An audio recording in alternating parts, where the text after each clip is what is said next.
This year, we're on the topic of miracles.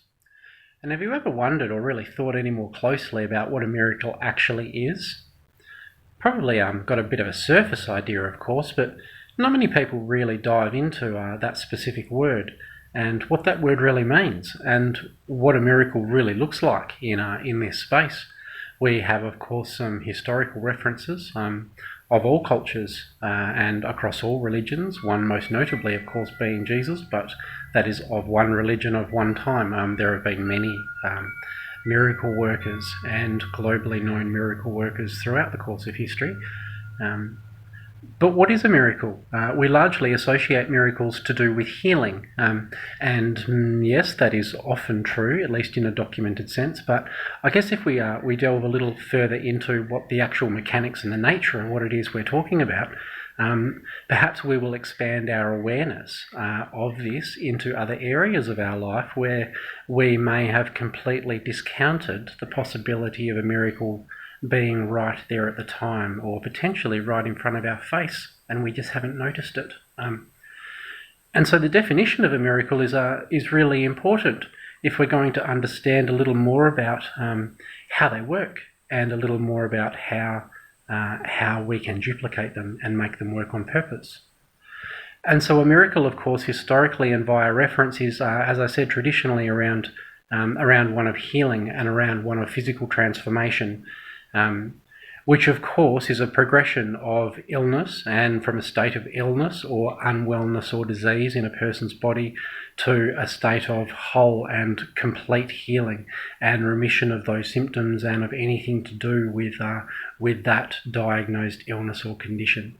And so of course that is a progression from any particular state of unwellness and uncenteredness to a state of complete wellness and centeredness. And so there is a progression in time. The one thing the miracle does, of course, is that it eliminates time.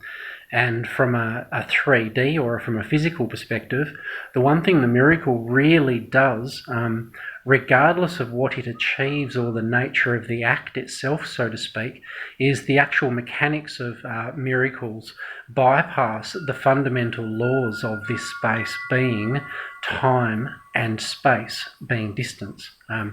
A miracle rarely, throughout history or by definition, will produce a result that is supernatural by definition. A miracle will largely produce a result that is well within the realm of normal and understood within physical reality. The one thing the miracle does, however, is that it completely bypasses the laws of time and space, meaning that it can produce an item here, now, where that item was not here or now. The miracle can induce and reinstate a state of perfection now, rather than via a linear process of time where we make it a path from a state of unwellness on an arc to wellness. Wellness is present immediately and wholly now. It is installed completely, like we've just jumped to the very last page in the book of our recovery process. So really a miracle doesn't do anything miraculous, so to speak. It's in the way that it works with the conditions of how we see things happen and how we believe things progress, which is very much embedded in time. And over the course of the next few weeks, we're going to talk about time a little more as well, because time as a faculty and as a tool and a concept is very much related to miracles. And so we're going to talk a bit more about time as we go along. But again, back to, well, what is a miracle? A miracle is really any process that does very much bypass the laws of time and space as we perceive them, producing a result that is within the realm of our awareness and understanding, but outside of how it got to be that way in the way that it appeared or produced.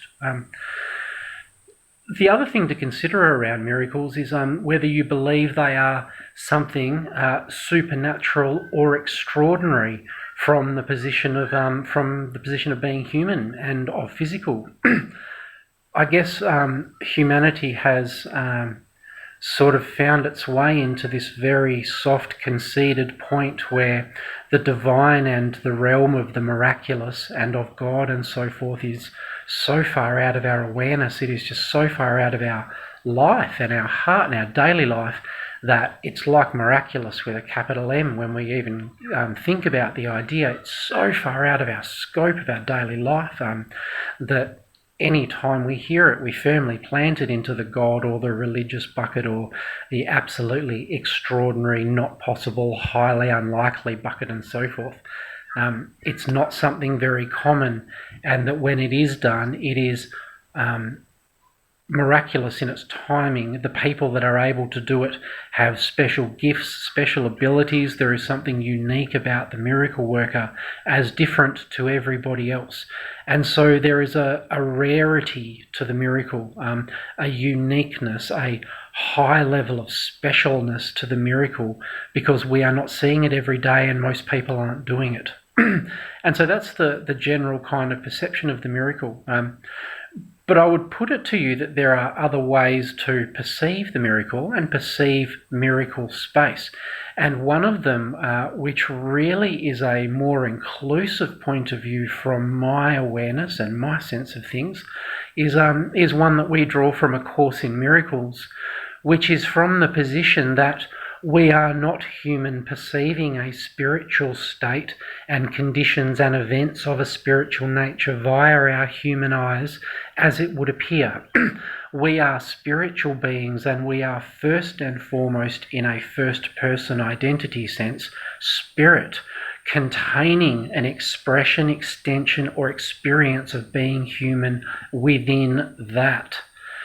That is a complete 180 in the way that we see things as humans. No matter how lodged we are in our human perspective of things, if we are referring to spirit, then we are doing so from the perspective of not spirit, and we are identifying with our human self, and therefore miracles and God and all things within that other space will appear other and different and unusual to us.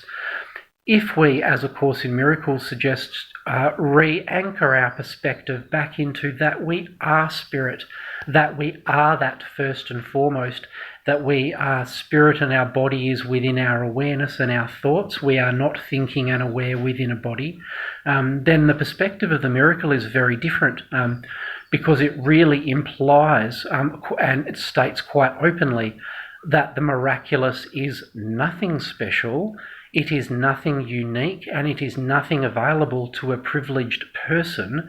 It is what you might consider closer to our natural state.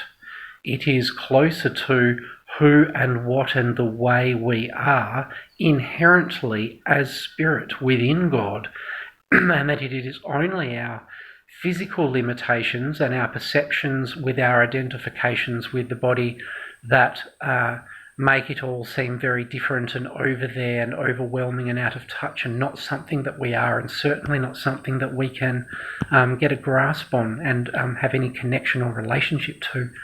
A Course in Miracles sees that completely differently, and in regards to working miracles, sees miracles as something entirely normal and consistent and as a fundamental aspect of your true self. And therefore, in this space where miracles are not occurring, something in terms of your perspective or your perception is effectively going wrong. You are not seeing things for how it is from the position of it being spirit. When you are anchored in that space, that is the space of the miraculous. So you are then more interested in, where am I tripping up? Where is it getting caught or bottlenecked or not happening? Why is it not happening? You also move from a place of prayer or requesting a miracle, asking for a miracle, which is again founded on the perception that the miracle is somewhere else, that it is over there, that it is not where and who you are now, that we are going to request them and pray for a miracle as a separate thing. it is good to keep in mind that Jesus, historically and from our sense, did not pray. Jesus commanded miracles. Jesus directed miracles, and they were done quite explicitly in a commanding and directing fashion. By the power of God, you are healed. There's no request within that, and there's no asking within that. And so again, if you can re-anchor yourself on the other side of, from a spiritual perspective, perceiving a human experience, that really is more in line with that, because it is who and what we are. We are simply extending who and what we are simply and knowingly in the way that we would breathe and trust some of our physical faculties. It's a very different perspective, and I'm sure it's getting your kind of mind moving when you're thinking about the two very opposite ways of perceiving miracles. From the position of that we are spirit, the miraculous begins to seem a whole lot less miraculous, or at least it should. It is only from this perspective and limited perspective of not spirit that it all seems very unusual and special and out of reach. It's good to think about both of those perspectives as we progress along in our journey in 2019, exploring more about miracles and miracle workers, the function of miracles and some of the formula and processes as we uncover them. We're going to be talking a little more about A Course in Miracles and the perspective of miracles, that we are spirit, first and foremost, that our identity is that of spirit, and we are having a human experience within that which we are, and that the limitations of anything we cannot do within our identity of spirit are anchored to and tied to our perception and our attachment to this weird perception of our human existence, being so limiting and bottlenecking of what we are.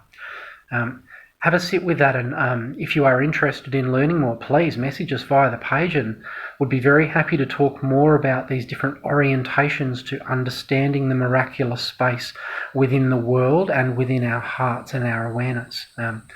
More to come over the next few days, guys. Would love to keep a conversation about miracles going in our own life. This has nothing to do with religion. This is everything to do with God and our connection to God. They are not the same thing. They are very different. And so let us continue our connection in this space of God, and talking more about the space of the miraculous and bringing miracles into a very practical way into our lives that we may share together. Blessings. Amen.